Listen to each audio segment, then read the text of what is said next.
Hey guys, this is Priyanka কি দুনিয়া। নতুন একটা ভিডিওতে সকলকে ওয়েলকাম।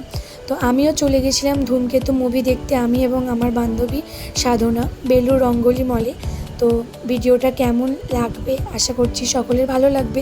তো সকলে ভিডিওটা দেখতে থেকো এবং শেষে আমি মুভিটার রিভিউ দিচ্ছি কেমন হলো।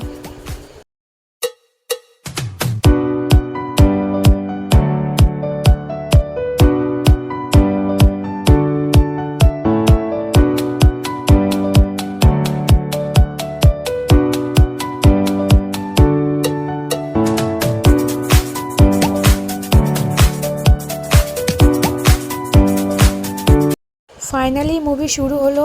এটা ছিল দেবদার একদম ফার্স্ট এন্ট্রি। অসাধারণ, লুকটা ছিল খুবই সুন্দর। ভিডিওটা দেখো। এবং আমি ধূমকেতু নিয়ে একটা কথাই বলবো, ধূমকেতু মুভিটা হচ্ছে একদম অন্য রকমের একটা সিনেমা। ভালো, খুবই ভালো, কিন্তু অনেকটা স্যাড। এত দুঃখও ঠিক দেবদার মুভিতে ভালো লাগছিল না। বাট সিনেমার অভিনয়টা ছিল দুর্দান্ত, অসাধারণ একটা মুভি। আমার তো ভীষণ ভালো লেগেছে। মনটা খারাপ হয়েছে, মনটা ভালো হয়েছে, মানে খারাপ ভালো মিশিয়েই, কিন্তু আমার মুভিটা খুবই ভালো লেগেছে। একটা অন্যরকম সিনেমা দেখলাম। তো এইভাবে কালকের দিনটা কাটালাম। সকলেই ভালো থেকো। তো টাটা।